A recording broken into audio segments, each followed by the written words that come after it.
Welcome back to The Resilient Entrepreneur. This is Kevin Johnson of Leverage Consulting.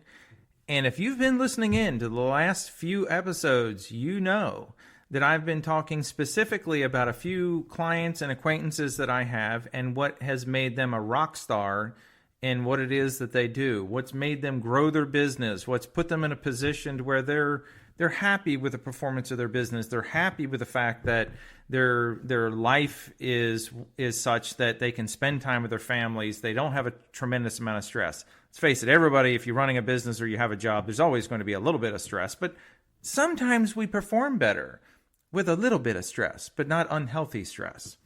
So with that said, in the next couple episodes, I wanted to change gears. And instead of talking about a few individuals specifically, I wanted to talk about some things that I would say are best practices or some components of being successful that I've seen applied across the board through a couple different clients and a couple different just acquaintances that I've met.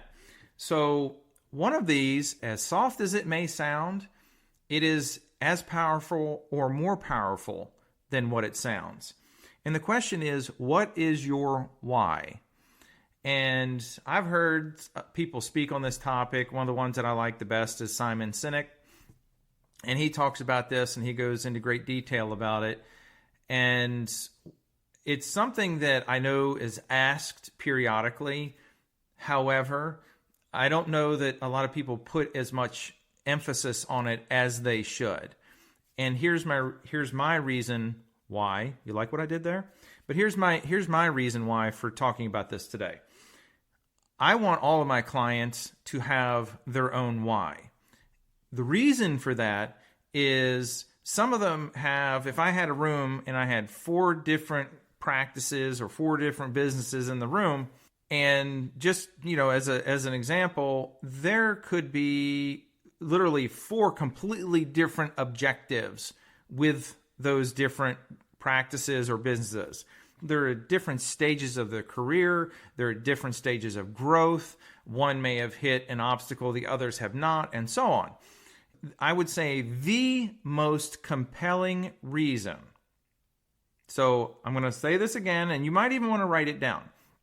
The most compelling reason for having and understanding your specific why is when you hit some level of resistance, when you hit that obstacle, when you hit something that's going to stop you from doing what it is that you've been doing. Let's talk COVID, right? Let's talk family health issues. Let's talk about any number of things. But that's life. Things are going to happen. When you have a very concrete why that drives you, when you get up in the morning, it's the reason you do what you do. When you, and again, this is the important part, when you hit that obstacle, when you hit that place where it's a lull in the action, when you hit things where it's not the excitement and the juice that gets you going throughout the day, your why is the fuel that gets behind you. Your why is the very thing that makes you push through the times when it's not fun, it's not exciting, it's not the thing that just juices you. Your why is the thing that keeps you going when it's not fun. And you have to identify what that is. So I know from some of my clients, it could be that the pride in building the business and knowing they took it from here to there. One of the other clients that I talked about in one of the recent podcasts, I know he is proud of the business that he has built. I know he is proud to say that his business has tripled and we're working on 400% right now. So that is a huge why for him. And I know it goes beyond that, but I know that's one of the big things for him. One of the other big things for him is also his customer satisfaction, the reviews, the testimonials and things like that. That's, they can work and they can bring 100 different things together. But at the end of the day, when they hand the keys over to a house and they're happy, that's what matters. I have other clients, their big why are things like, I want to retire by 55.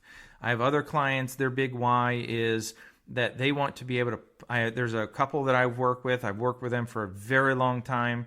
And right now, if I had to bet you a cup of coffee as to what their big why is, it is number one, retirement, and number two, providing very well for their children. And not in the sense of, I'd say, providing to spoil them, but it's providing for them in the sense that they're making sure they're getting very good educations, not only going to college and getting that education, but the education of experiences and different things like that as well. Those are big whys for them. And, I could go on and on over different kinds of whys. In fact, there's another one that I'm thinking of right now where they have to provide for their family because it is their sole source of income. And, some of the other ones that I talked about, we're talking about, kind of being closer to the top of your game. And for some, they're still at the top of their game. But if for something happened to that producer, their family is going to change significantly. And not in the sense of like who's in the family unit is going to change, but what happens? Because if you have a significant income coming in and suddenly something happens and we can't generate that anymore, now what? So planning for something like that and getting the most out of your investment, which is your business, getting the most out of that is huge. So, again, I ask, what is your why? Because that is the thing that drives my clients to push through the things that are not fun. And those could be things like, your lead team member just quit, or we have COVID, or we have any number of other things. We have to figure out what those things are. And while you're at it, once you understand your why, you also may entertain or may think about what it is that does juice you. What is it that charges your batteries throughout the day? I've talked about this in another podcast, but what is it that charges your batteries? And when you start to identify, for some of my clients, it's the hands-on work of what they do. If you take a customer from not appreciating what it is that you do to them walking out saying, that's literally the best experience I have ever had.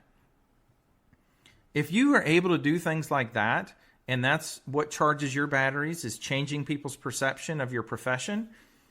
If running the business is part of it, but not managing the team members, or if managing the team members is the fun part, but you just really dislike the numbers side of things, figure out what it is that you like to do. What it is that you like to, and here's the key word, what you like to or love to influence. If you love to influence your clients and your patients' perceptions of things, if you like to influence your team members in such a way that their lives are better, they're in a better place, they love where they work, things like that, then make sure that your job is whittled down to those things, because this is part of the why. If we work on making sure that you are doing the things that you love, and we're accomplishing or working towards the one or few things that you love, then we find a way to eliminate the rest. And when I say eliminate, it doesn't mean that those things go away. It means that maybe we find other people to do the things that we don't love, or we're not great at, or it doesn't charge our batteries. It's, in another word, it's a form of leverage and or delegation. We're finding out what it is that we love to do, or what we know that we have a very positive influence on. Some people may do things because they feel they have to, but when you are in the trenches and you're working and you're generating income for the business, then we need to think about what it is that we love to do, and we actually move the needle in a very positive way, and then find our way to eliminate the rest. And sometimes it might be an outside professional, sometimes it might be somebody on the inside, or maybe it's somebody we need to find to come work for our team and be on the inside. So, as I started in the beginning of this podcast, I talked about what is your why. Hopefully in this podcast, you've also picked up on that. Number one, I firmly believe you need to have one and you need to know it. And it might even be something you need to write and put on the mirror for when you brush your teeth in the morning. You see it and you remind yourself every day of your why. And again, that will help you push through the times when you see or feel the obstacles or the pressure or the slowdowns, or when it's just not fun. And as I said, hopefully you've picked up on some of those things in this podcast. I am going to be talking about some other best practices or things I've seen in others that have made them successful, not just an individual. And if you've not listened to the other ones, go back and listen to the last 3 or 4 podcasts, and I'm sure you'll enjoy those as well. I just found out actually one of them is going to be used elsewhere as a little bit of a training module, which was very cool, or part of their training module. So with that said, as always, if you have questions, comments, or anything that you'd love for me to discuss in these podcasts, feel free to send me a message or drop it in the comments below.